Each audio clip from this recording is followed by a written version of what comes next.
I know you guys want to make more home-cooked meals, but the problem is everybody's busy and time's not always on our side. Believe me, I get it. So that's why I want to share with you the #1 way to save time in the kitchen, and that is to have one good knife and know how to use it. I'm Dani Spies, and for this how-to, we're talking knife skills. There's a lot of different types of knives out there, but the one knife that I reach for 99% of the time is my 7-inch Santoku. Now you'll recognize the Santoku because it's the blade with the little scalloped edges. This is the perfect knife for a home cook because it's really manageable and it's gonna handle just about anything you throw its way. Now it is a little bit of an investment. A good knife's gonna run you anywhere from 80 to 100 bucks, but I'm telling you, you take good care of it, you'll have it a lifetime. Now, there's two major things that you want to look for in a good knife. The first is a full tang blade, and all that means is that the knife has one forged piece of steel from top to bottom. The second thing we're looking for is balance. You want both sides of your knife to be equally balanced. What this means is that the knife is going to do all the work for you. All you have to do is guide it along. So now that we've got our knife picked out, let's go over how to use it. First thing you need to know is how to hold your knife. So what you want to do is wrap your thumb and your index finger right around the base of the knife. Not only is this the most comfortable way to hold the knife, but this is what's going to give you the most control. As for cuts, all any home cook needs to know is the slice and the chop. Now the slice uses the middle portion of the knife, so what you're going to do is take a nice loose grip on your knife, just like you're shaking somebody's hand, then place the tip of the knife on the board and gently push it away. Hear that sound? You're going to hear a swoosh on your cutting board.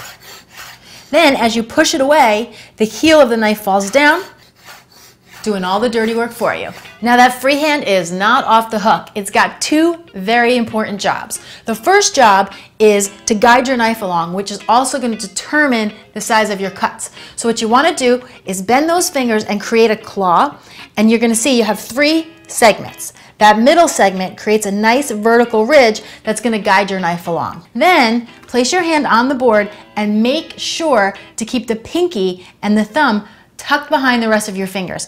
This right here is nice and safe. This, not so safe. So let's practice on some celery. I'm going to make a claw with my hand. This gives me that vertical ridge. Place it on top of my celery. Make sure that the pinky and the thumb are tucked behind the rest of the fingers. Then you're going to grab your knife in a nice loose handshake position.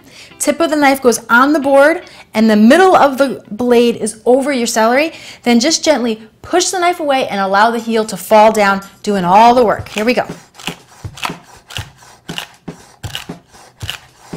My thumb back here is helping to push the ingredient through. Now, I find that it's the guiding hand that can be a little tricky because if you're not used to it, the positioning can feel a little bit awkward. But please don't let this discourage you. If you just practice this every time you're in the kitchen for the next 2 weeks, you'll have it down in no time flat. Now, for the chop uses the entire blade, and it's really great for when you need to chop things up nice and small. So you're going to take the same grip on your knife as we did before. You're going to place the tip of the knife on the board. Then you're going to use your free hand and you're going to put the 4 fingers on top of the knife. This is now going to be our guide. And just like before, you're going to gently push the knife away, letting the heel fall down.